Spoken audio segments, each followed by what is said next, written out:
Technology that sometimes it gives us such a headache if it doesn't work right. We think we're ready, we think we have it all set up, and then we get up here and it refuses to work right. So I adapt to these sometimes too with this iPad, the PowerPoints and everything I have on here.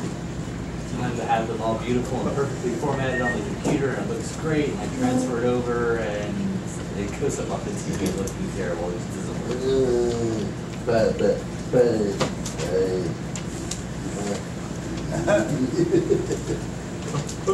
So we'll do some more throw testing next time. Make sure it works before we start. This morning, I'm preaching about a real place. Hell is a real place.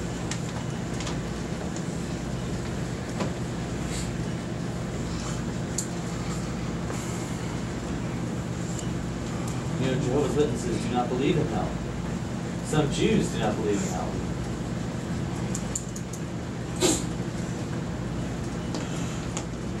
Some religions around the world also don't believe in any kind of hell.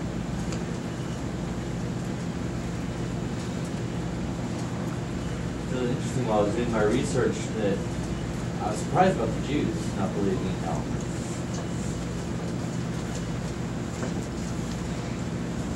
They don't believe in resurrection either. Some Catholics don't believe in hell, which is very interesting. I was reading that.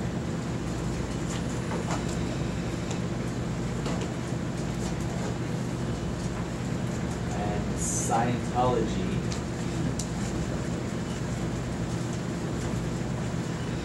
they don't believe in a hell as well. There's many different groups. Many different people who don't believe in this. Of course, atheists don't. Of course, they don't believe in any kind of God, so they don't believe in God, why would they believe in hell?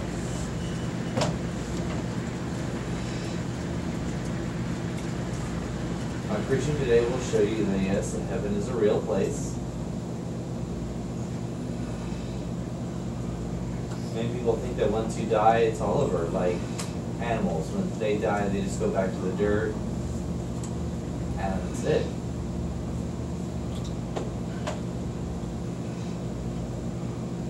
They really just say, well, I'm dead and buried, that's it. They don't believe in any kind of life after this one. No judgment, no heaven, no hell.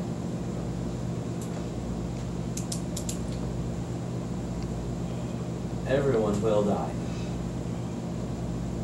Or get caught up in rapture. And some of them, I think, will be very surprised to be standing before God.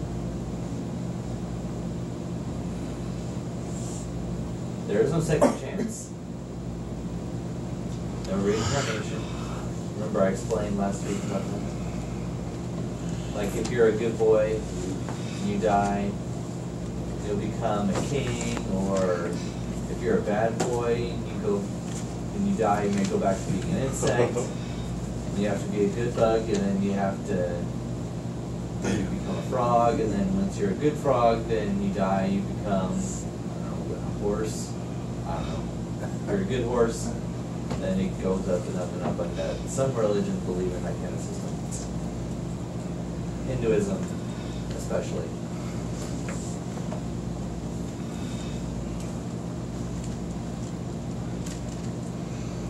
I taught about that Wednesday night, on Wednesday night before. So I've expanded my research a bit from the Wednesday night.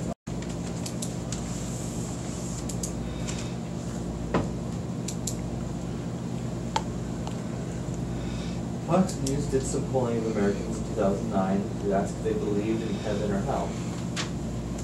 91% of Americans believed in a heaven. 91%. They didn't ask whether they would go there, but they asked if they believed in a heaven. 74% believed in a hell. I just recently read some new information that had the percentage at 70%. So it seems to have gone down a little bit. So 70% now.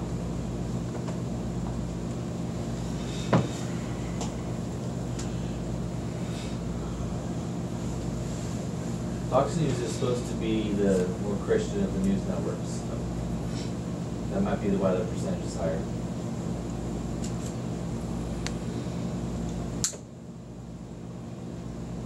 Extreme materialists, people who love things like money, houses, cars, entertainment, those are called materialists. And strong materialists tend not to believe in heaven or hell. But I notice some people working as hard as they can and buying as much as they can. Well, several houses, many cars, and they'll have large bank accounts. All of the things they can get, jewelry, clothes, all kinds of different things. This morning I was driving to church and I saw a man pull up beside me at a light. He was all in his convertible with his hood back. It was a GT Mustang. And he was sitting there like he was hot stuff. Had all kinds of rings on his finger, and I just looked at him and thought, huh.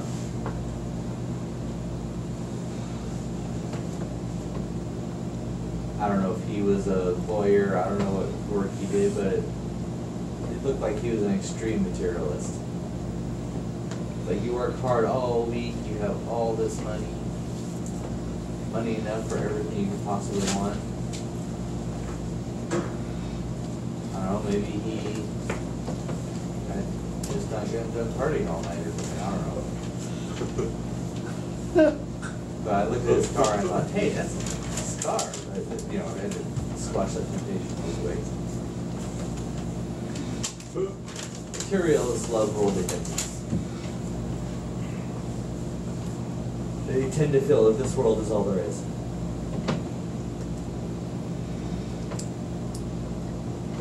Feel that from the moment they're born, they have to start collecting everything they can before they die. Like it's a game. And they have to be first and they have to be best.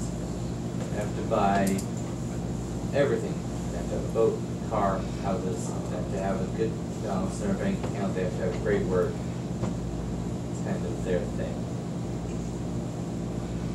You might have some of these in your family groups or friends. They don't care about Jesus. They don't really believe in a God, or they might say they do, but they don't really believe. They tend not to really believe in a heaven or hell. They tend to believe this is their life and they have to love this life.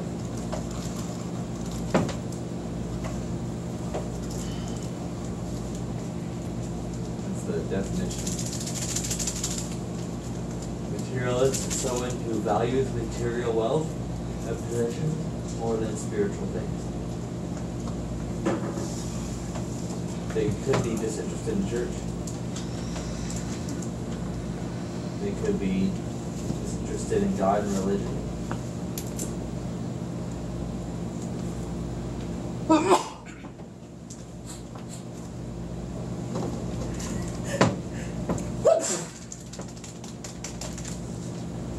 Denying hell.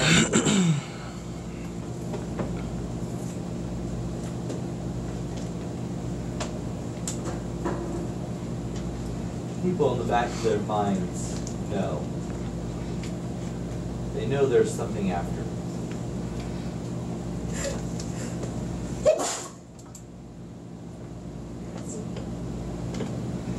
But it's really easy to go into denial about that. To not believe it.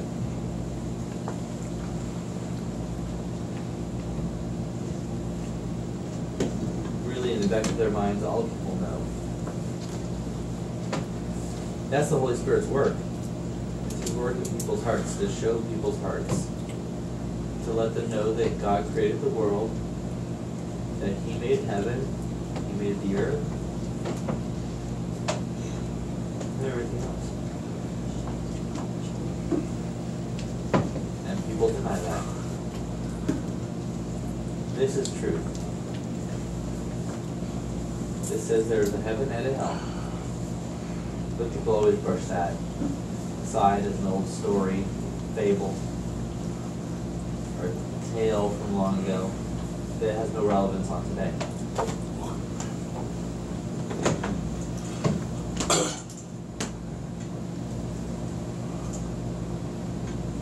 People in government and politics tend to call us progressive, or tend to say we're progressing, we're improving, we're getting better. There are more new things and more new knowledge and more new tech and more new science. So this is old. This was written at least 2,000 years ago. It belongs in a library, in the history section.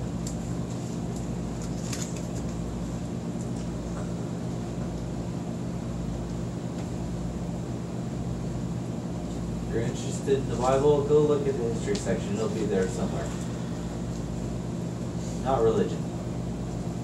History. I thought that was very interesting.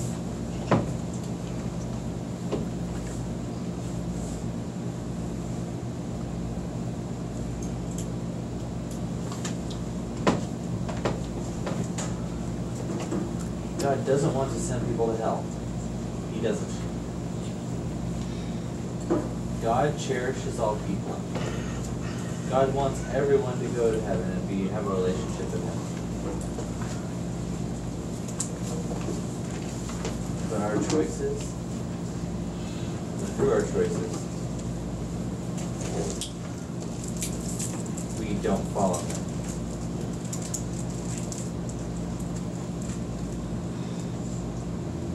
We have a choice to have a relationship with Him or to shun Him, and whatever we decide is what decides us. We only have two choices. God never forces people to go to hell, never. God does not force people to go to hell.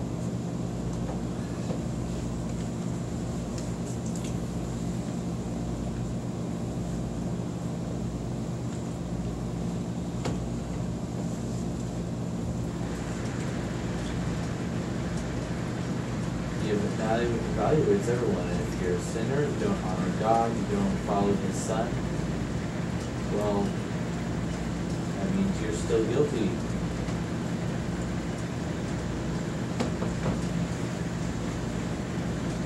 It's not God's decision. It's people's choice. Jesus warned us of this.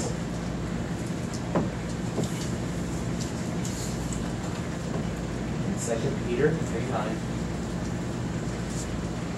says, "The Lord is not slow in doing what He promised," the way some people understand slowness.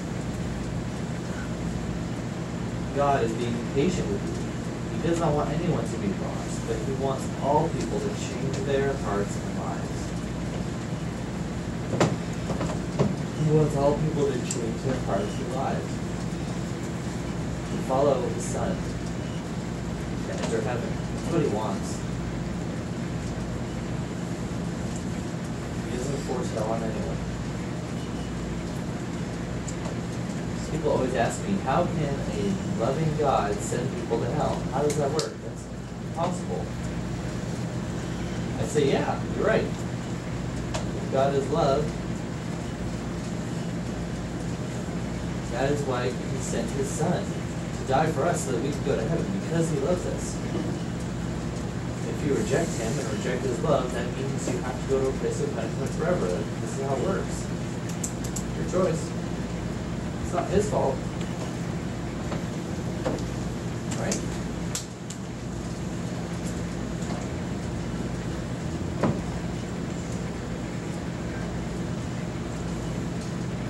Jesus Himself taught more stories about hell than He did heaven.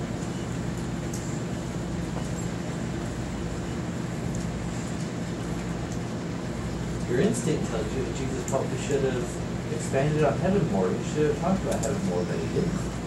He preferred to talk about hell, this terrible place.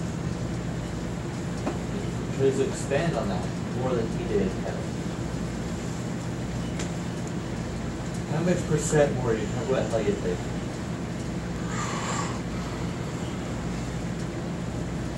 13% of Jesus' statements were about hell. 13% of all his statements.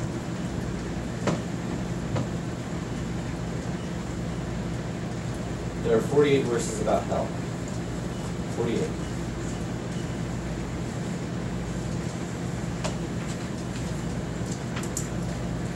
There are 15 verses in the New Testament teaching.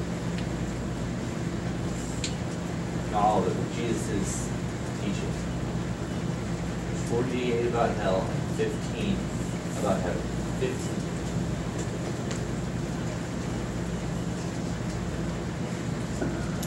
So Jesus' priority concern was warning people. Please accept him and follow him. He is the way, the truth, and life. He said, I am the resurrection and the life. Believe me, follow me, and you will get to heaven. Hell is a real place. It's an awful place. It's not fun. You will stay there forever. There is no end to it. There is no time out.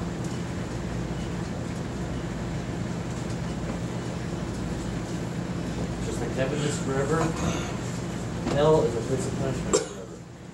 And both go on forever. People will die and stand before the judgment, and God will ask, hey, did you believe in my son? Yes. Check their name in the book of life. Is it there? And we will check and say, yep, it's here. All right then. Come on into heaven with me. And if they haven't believed and accepted Jesus and followed him, had no faith in Christ or God, they'll ask, hey, did you accept Christ? I don't know, I'm not sure, I think so. Check for their name. Oh, nope. Their name isn't here. There's a blank space where their name should be. Sorry. But, nope, sorry. Chance is gone.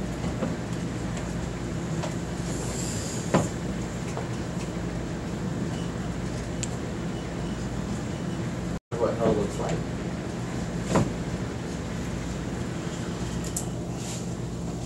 The Greek word Gehenna. Gehenna.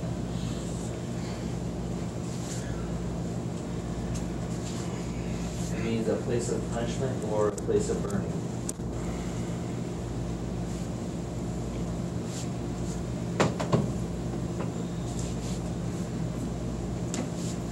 It's interesting, if you look at the Old Testament, it uses the word Hades. And in the New Testament, it uses the word Gehenna.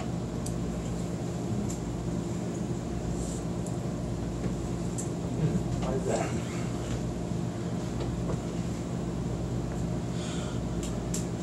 Well, first, Hades is a place for the dead.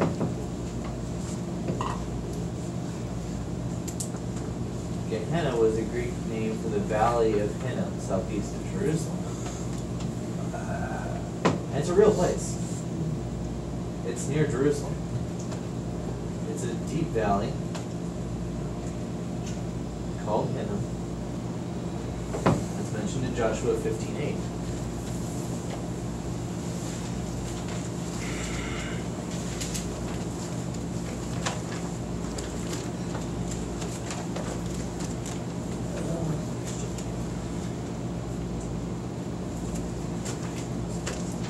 Then it went through the valley of Ben Hinnom, next to the southern side of the Jebusite city, which is Jerusalem. There the border went to the top of the hill on the west side of the Hinnom Valley, at the north end of the Valley of Giants.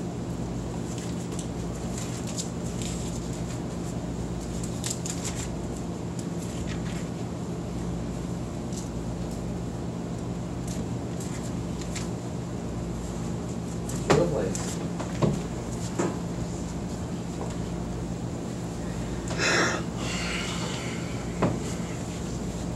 Later, its name was changed to Gehenna.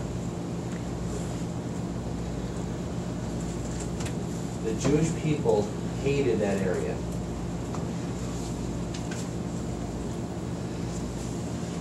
They despised Gehenna, or the Jewish word Tophet. That's the Hebrew name for it. And Gehenna is the Greek name. They're both for the Valley of Hinnom.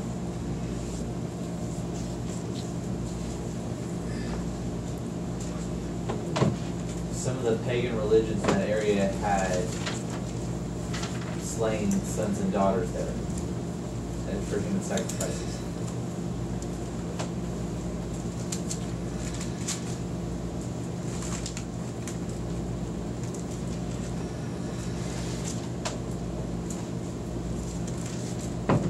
This is talked about in 2 Kings 3:10.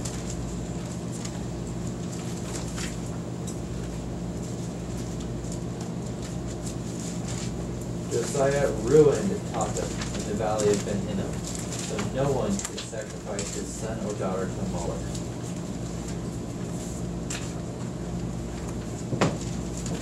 Moloch, he was a false god.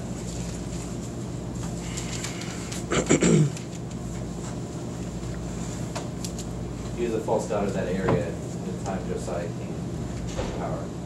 And the Jews hated that place. That's a place for enemies, a place of false gods, and a place of human sacrifice. So when the boy Josiah, the boy king, became king of Israel,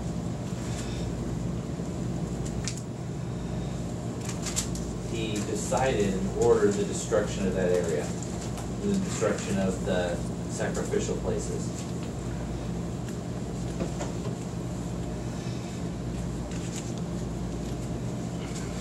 Later, that area, Tophet, was used as a garbage dump.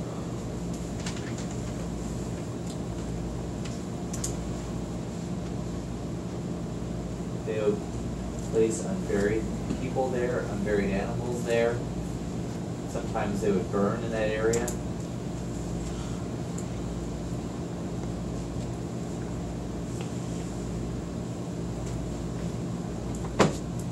It seems like people who died on the cross, whose bodies were unfit for burial, criminals and things, were chucked into that valley. Just left there, not buried, not covered. And the stench must have been amazing.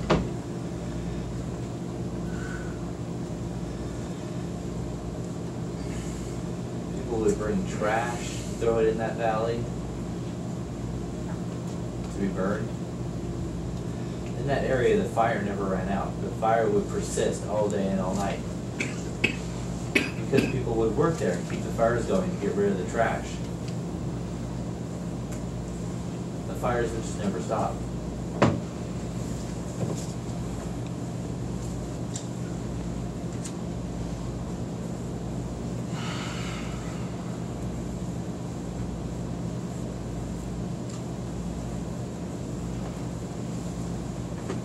Consume the garbage and the bodies, the fires would burn day and night. Maggots were there on the bodies, because they just leave them exposed. Bugs and worms would get into the bodies. And wild dogs were there as well. They would come and fight over the food, fight over the trash in the bodies.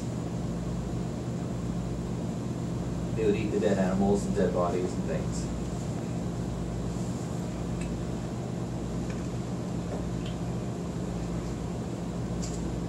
And it really fits Mark 9:43 and 44.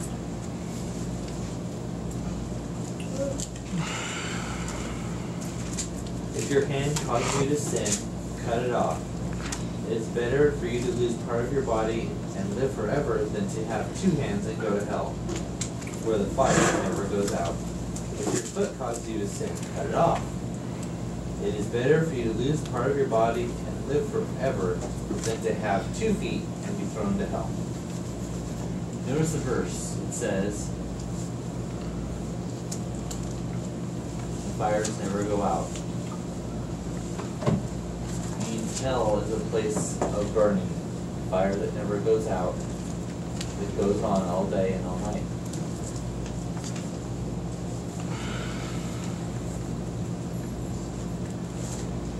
In Revelation, it's called a lake of fire that lasts forever. That's where you go if you haven't accepted Jesus.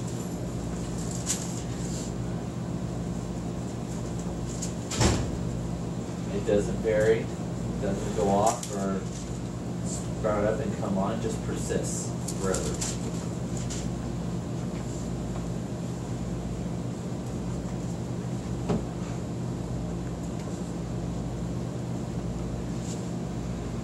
Jesus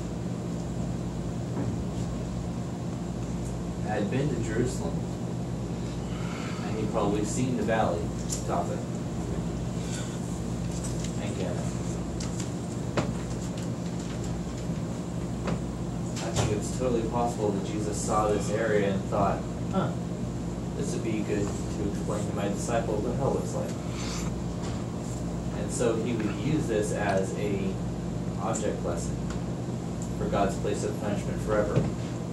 Looks like that. You know Gehenna? Topeth, you know that valley beside Jerusalem? Yeah, that. That's what hell looks like. That's where people go who reject God and reject me. Looks like that. Come over here, come on, look. We don't want to look at that. No, we know. I've already seen that. I grew up here. I pass that all the time. It stinks. There's fires going everywhere. There's bodies laying around. We hate that place. No. And Jesus would be like, well, the Father in heaven has saved a place for all those who reject me and reject him. It's like that. Wake up, come on. It's a real place.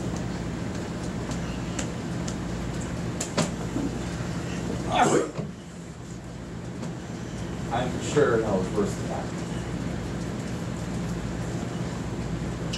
I'm sure hell is worse than it.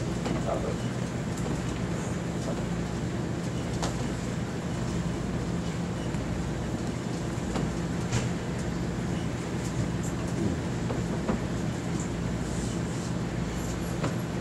I mean, if you use that for object lesson, I bet you have people saying, not me, not me, not me, all over the place.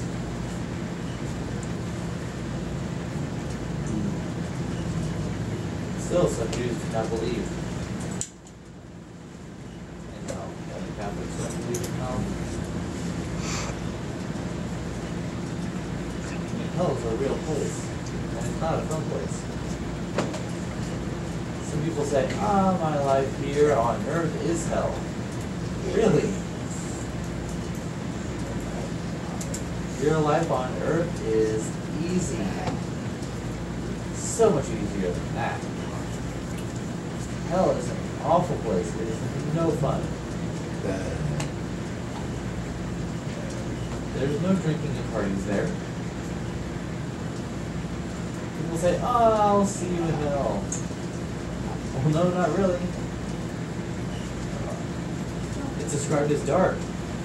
A place of gnashing of teeth. A place where you're focused in on yourself. A place of worms. Not a fun place. Not. You can't kill yourself. You can't break your neck to kill yourself. You just live forever. People on TV, movies, see this. You can tell your family and friends it is not fun. It's not a game. You die once. You never live again.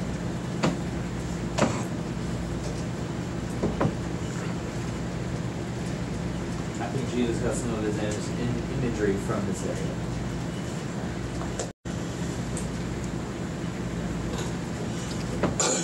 In the Old Testament,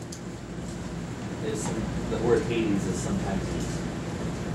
And many people translate it to mean hell. It really means the grave or the realm of the dead or a place very, very deep.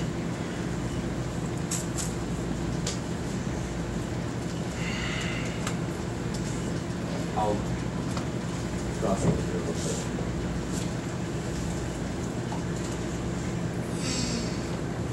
It's the earth. Jewish people believe that Hades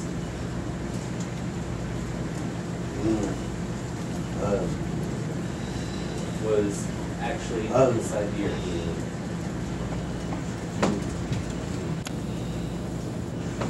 Jewish people believe that when people died, they would go to Hades.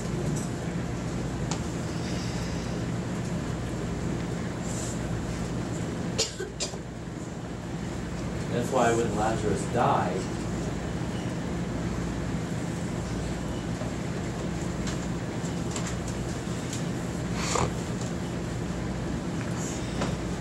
they wanted Jesus to come early. They wanted him to come quickly because they didn't, Mary Martha didn't want him to die, of course.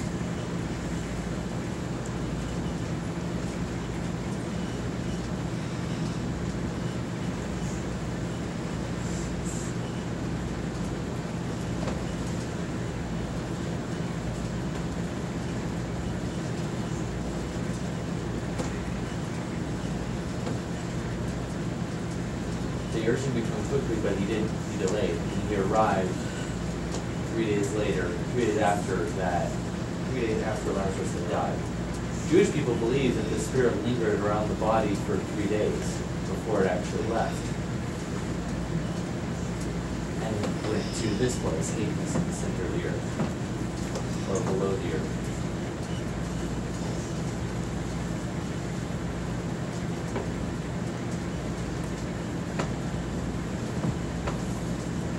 Many people believe that when Jesus died on the cross, he went to Hades.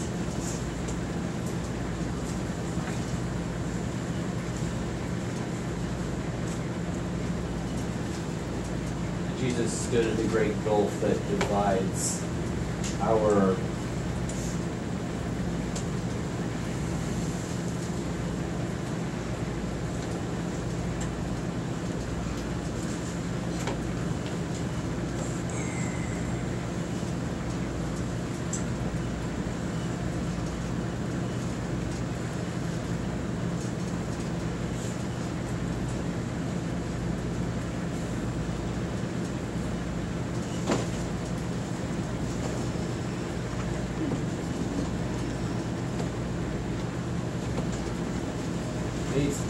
some people believe that when Jesus died, he went to the great gulf that separates the land of the dead, the waiting area, from here. And he pronounced himself to the dead that are being held at Hades.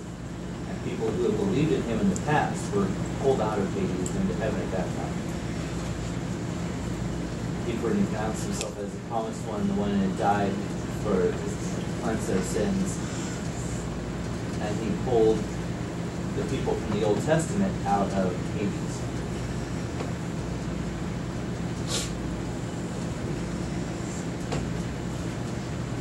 So some Christians believe that. If you read in Ephesians, it kind of seems to mention that he went down into Hades, or an area below the earth, for those 3 days while he was dead.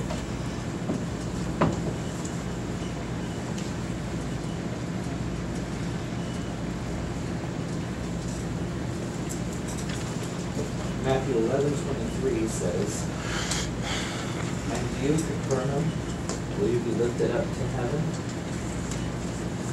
No, you'll be thrown down to the depths. If the miracles I did in you had happened in Sodom and Gomorrah, its people would have stopped sinning. and you would still be a city today. That down into the depths is what I want to emphasize.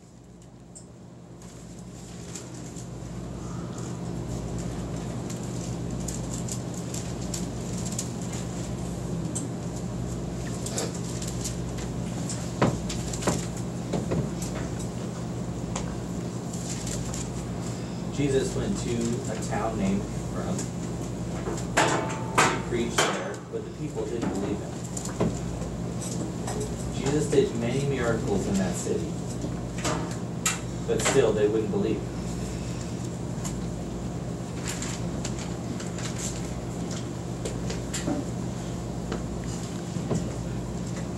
And Jesus said that, if I went to Sodom, and I was there and I did these miracles for them, they would have believed. But you who live in Capernaum, you're worse than them.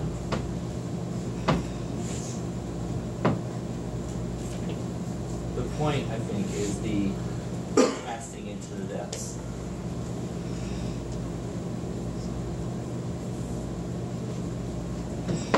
That's hell or Hades.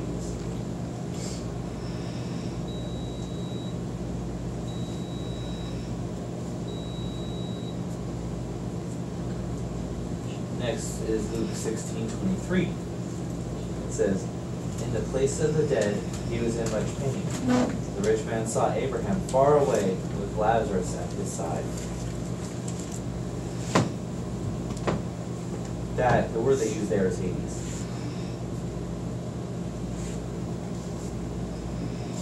Abraham's with Lazarus on the near side of Hades. They're not suffering. Doesn't seem to be bad. The rich man who died, he's on the far side of a gulf, and he sees Abraham with the poor man Lazarus, and he says, hey, can you give me just one drop of water, please? I'm so thirsty. And Abraham says, I can't.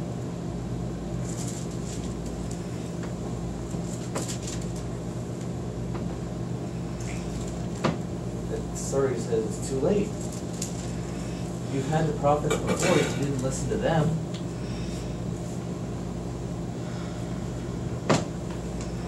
The story of a rich man in hell. Also in Revelation 1, verse 18,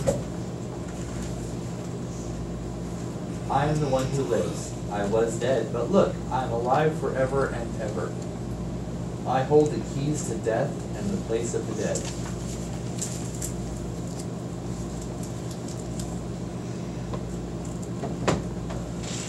Jesus is the way, the truth, and the life. He has the key. He has the key to Hades and the key to death.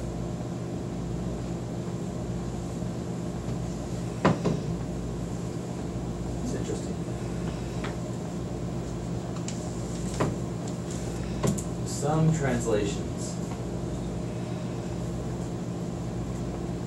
for to remove the word Hades and change it to hell, a more broad term.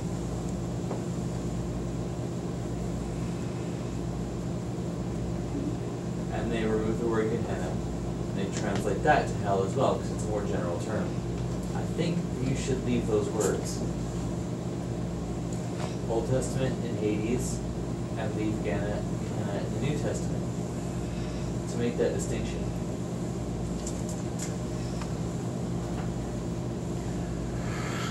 Some religions look at the word baptism and think it has one general meaning, but really the word just means immerse or dip.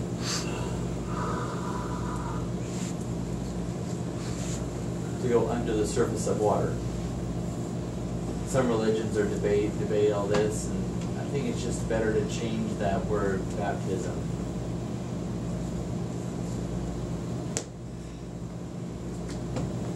They want to think of it as sprinkling, so everyone's happy. I think that shouldn't be done. You need to look at what the words say, what the words mean in their original language.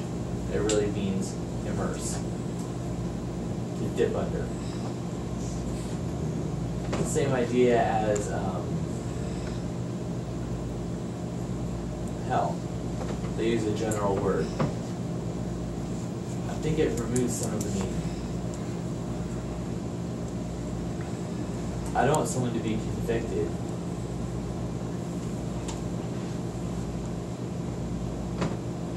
because of our own translation. I want them to know what it means that Gehenna was a place of fire and death. I want them to not want that. Jesus knew what hell would be like. It seems that while Jesus was in heaven with the Father, he and the Father discussed the plan.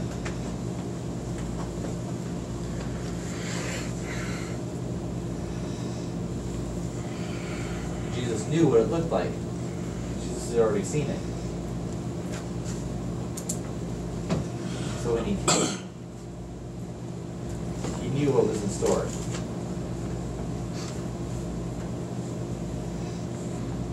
He knew about the lake of fire, the place of punishment. He knew how to explain it here.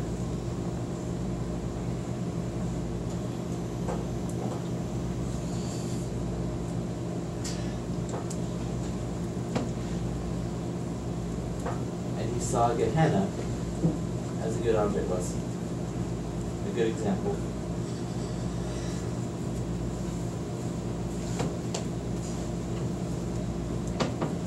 I believe Jesus already knew what heaven looked like when he came down, and what hell looked like when he came down. And he warned people by saying it looks like that, Gehenna.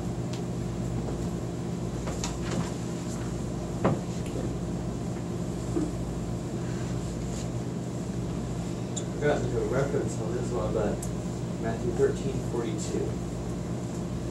The angels will throw them into a blazing furnace where people will cry and grind their teeth with pain.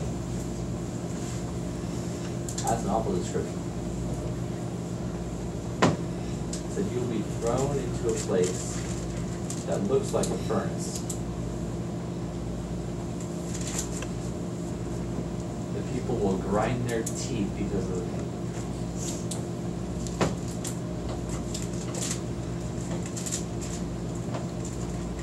You wake up at night, does your jaw hurt? Mine does.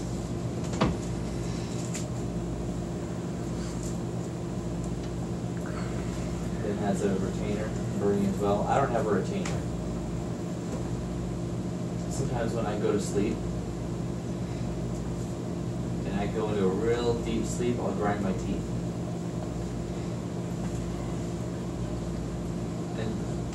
I realize that's why sometimes my jaw hurts when I wake up.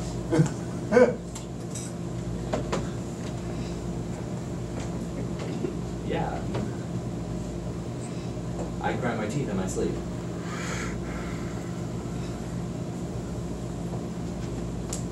Just because of stress, maybe to you all. Oh, you're causing me stress. You're giving me this.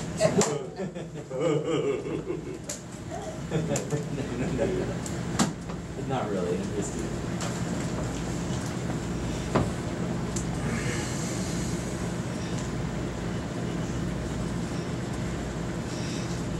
The Bible says people will be grinding their teeth there. Just imagine that. There's so much pain. Wow.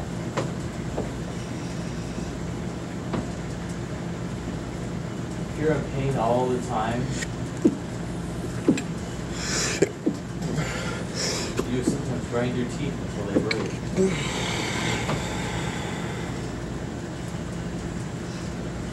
I hope in the future maybe I'll replace my teeth, maybe get some caps on them.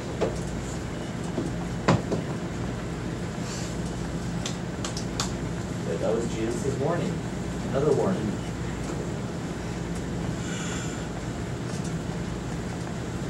It's a hot place, it's a fiery place, a place with so much pain that you'll grind your teeth.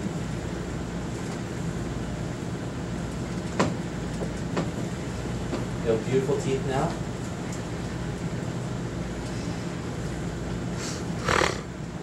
If you aren't a Christian, if you haven't accepted Christ, well, you get started wearing your teeth down to nubs.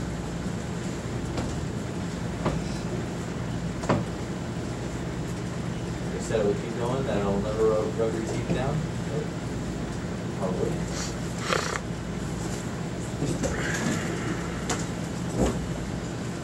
Revelation calls it a lake of fire. Sometimes you all watch war movies about ships sinking and, you know, the oil's on the water. And people are falling in, you know, wounded, falling into the gas, falling into the oil, and you see it light, and the flame races across the water and still undulates with the waves. You see the soldiers trying to bat off the flame, bat off that, but they just can't, they're covered in oil. Imagine a lake of fire.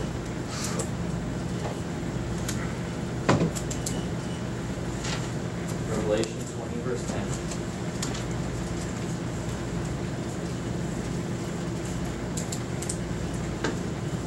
And Satan, who tricked them, was thrown into the lake of burning sulfur with the beast and false prophet. There they will be punished day and night forever and ever.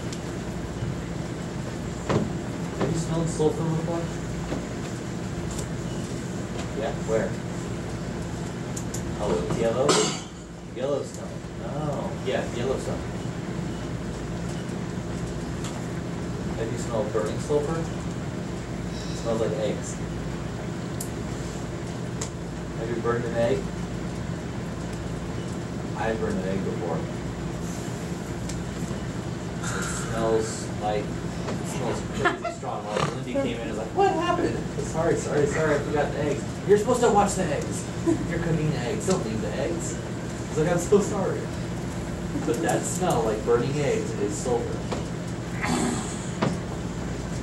It's really strong. You can Febreze all you want.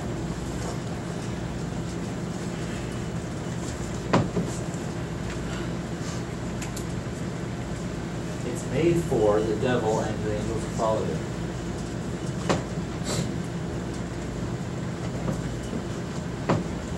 Matthew 25:41.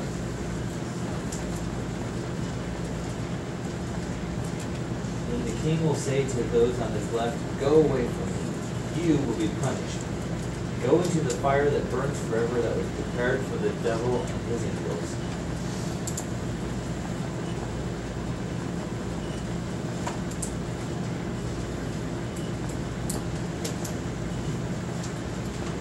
Sorry, I wrote the wrong verse down.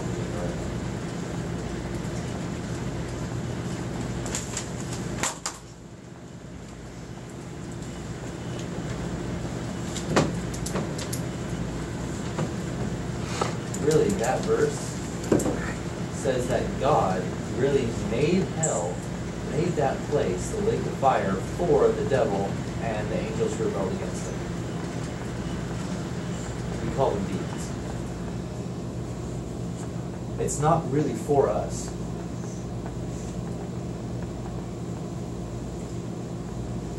God doesn't want that for us. God made it for Satan as punishment for him. For Satan and his followers.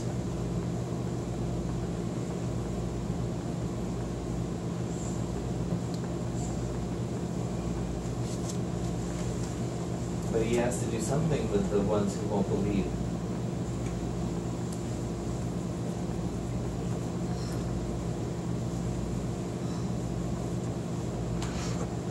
So God decided to throw them into the same place with Satan and his angels.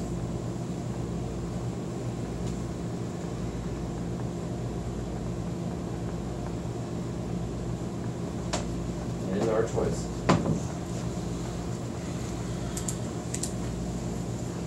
Revelation 20, verse 14 says, and Death and Hades were thrown into the lake of fire. The lake of fire is the second death. It's called the second death as well, yeah.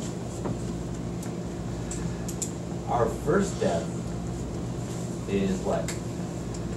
Our body. Our natural body. That's the one we're born into. When we die, that is the first death. In heaven and judgment, if you're thrown into punishment, that's called the second death. Wow. That one's much longer, more terrible than the first death.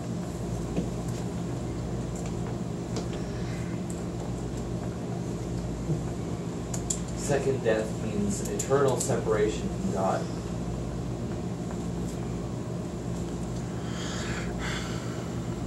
So when the judgment is concluded and you're thrown into the place of punishment, the lake of fire forever, that means you can never see God again.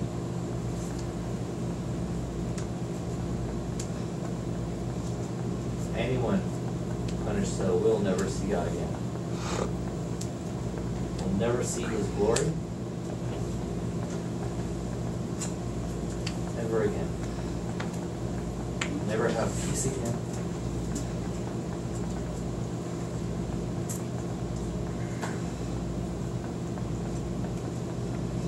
It's an eternal separation. You can't get out.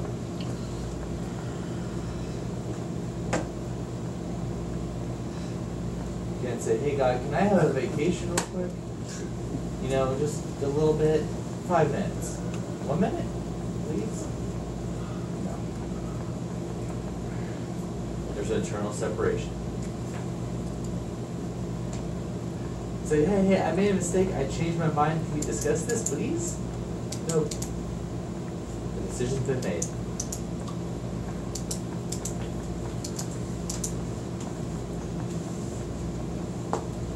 Sorry.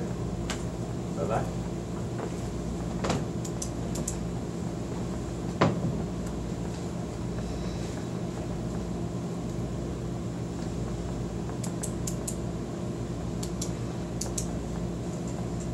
Revelation 20:15 says, and anyone whose name is not found written in the Lamb's Book of Life was thrown into the lake of fire.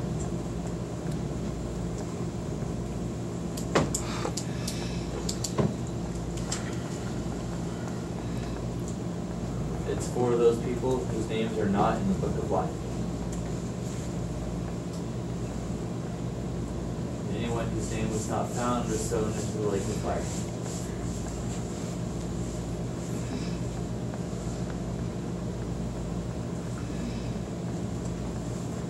Is a place of eternal punishment, according to Matthew 25:46. People always sign forever, past and future, going forward and back, but that's not right.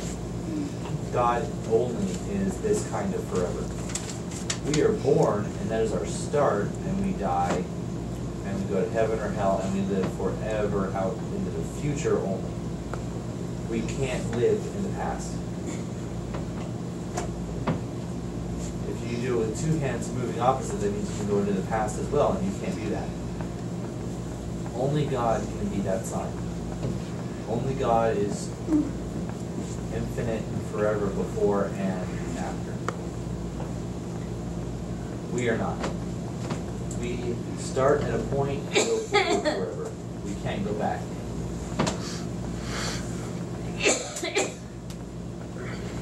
I mean, that place of punishment is forever future.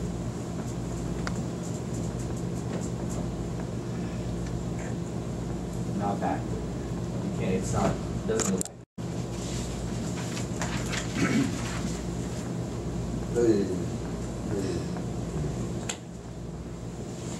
Are there degrees of punishment in hell? Is there a measured punishment? It seems to be the case. It seems to be the case. It seems there will be different measures of punishment in hell, because Satan is the chief sinner. Hitler's a pretty bad sinner. It seems that God has a special place for mass murders. I think the most recent total I heard was 10 million kills. So it seems like he will have a more severe punishment because of this verse that we read before.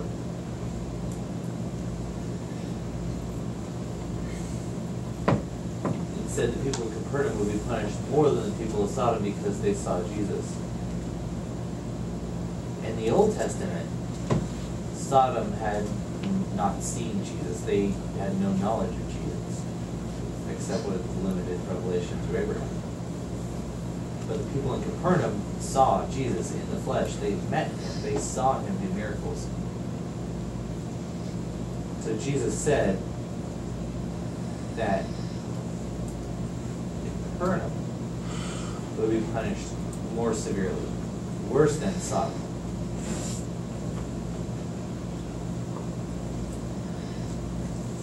It seems like there's a variable to the punishments. Maybe the lake of fire has different depths. When you think about a lake, some parts are deeper than others. Maybe that means the temperature is different.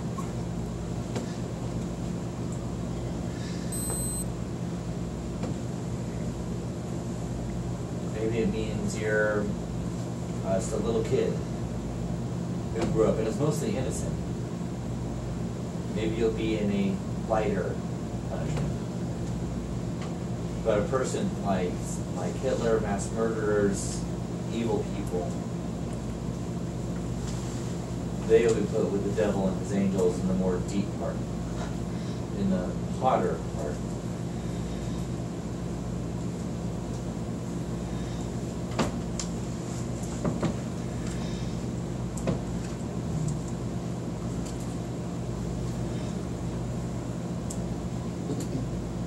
This is a longer one, but then Jesus criticized the cities where he did most of his miracles because the people did not change their lives and stop sinning. He said, "How terrible for you, Chorazin! How terrible for you, Bethsaida! If the same miracles I did in you had happened in Tyre and Sidon, those people would have worn rough cloth and put ashes on themselves to show they had changed."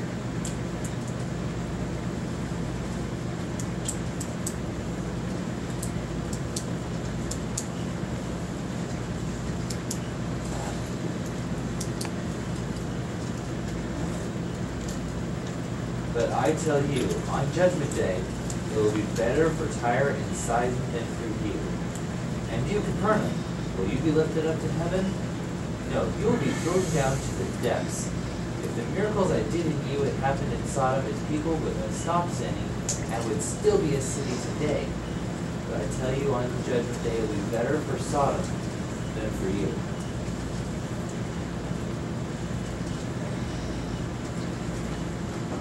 Wow, so Jesus said that if you lived in Capernaum and you didn't believe in him, even though you had seen Jesus directly, then your punishment will be worse than people from Sodom. John also gave us a bit of a hint in Revelation 20, verse 12. John says, "And I saw the dead, great and small, standing before the throne. Then the books were opened, and the book of life was opened. The dead were judged by what they had done, which was written in the books."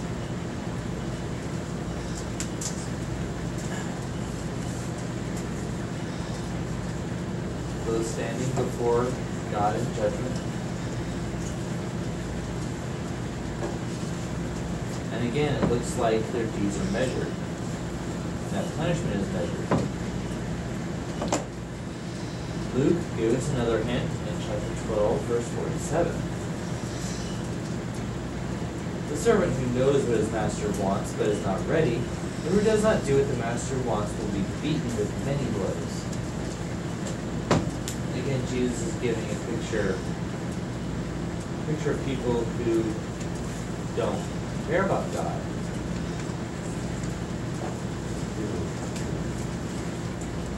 He gives a picture of being beaten. There's another example in Mark 12:40.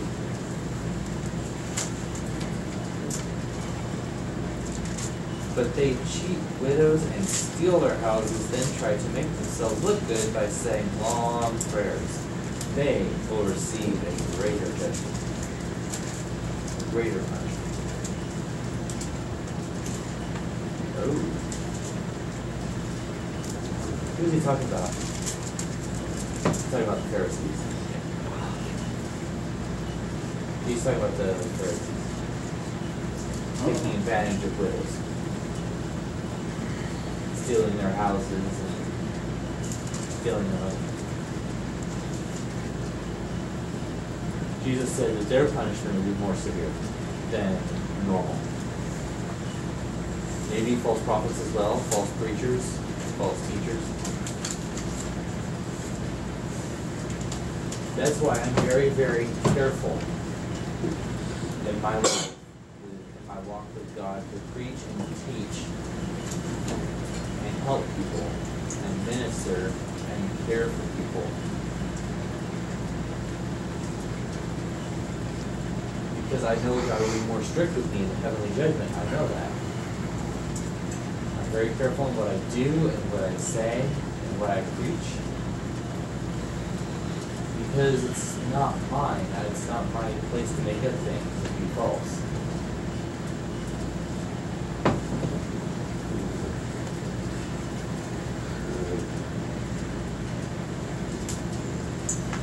Jesus said that some sins are in a way worse or greater. John 19:11. Jesus answered, "The only power you have over me is the power given by God. The man who turned me into you is guilty of far greater sin."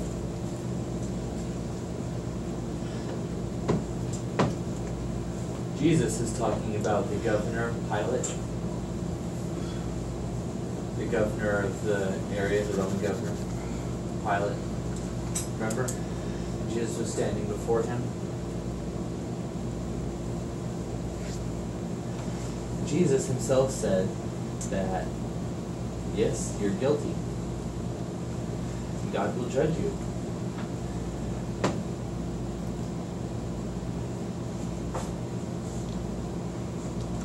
But Herod, he is guilty of a greater sin because he ordered the execution.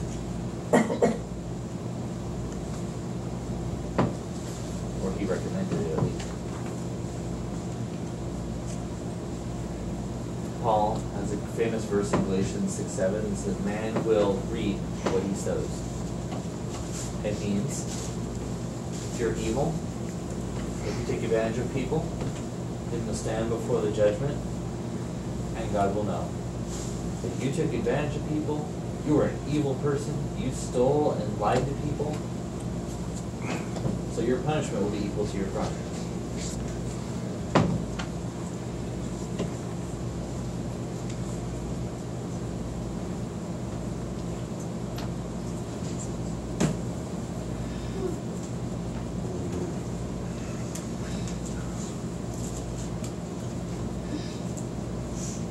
Romans says those who refuse to repent, those who refuse to change their lives,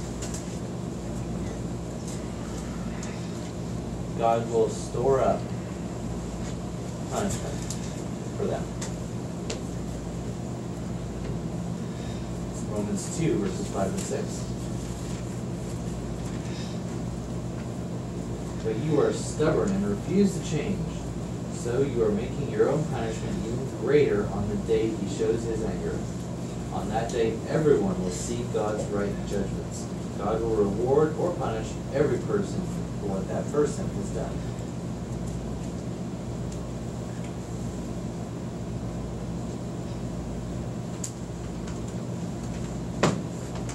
That's talking about the degrees of punishment.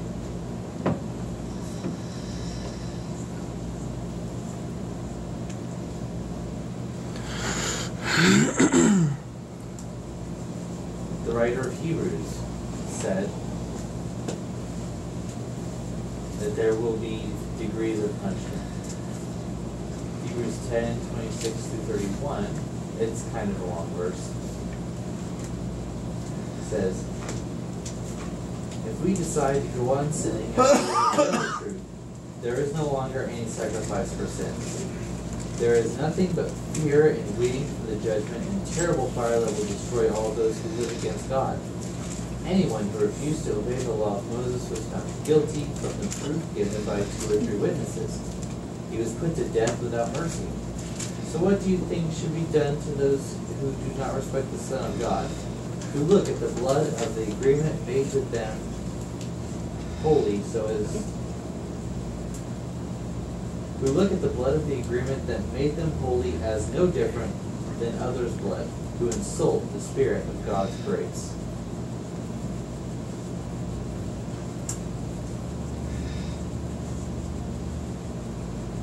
Surely they should have much worse punishment. We know that God said, I will punish those who do wrong, I will repay them. And he also said, the Lord will judge his people. It is a terrible thing to fall into the hands of the living God.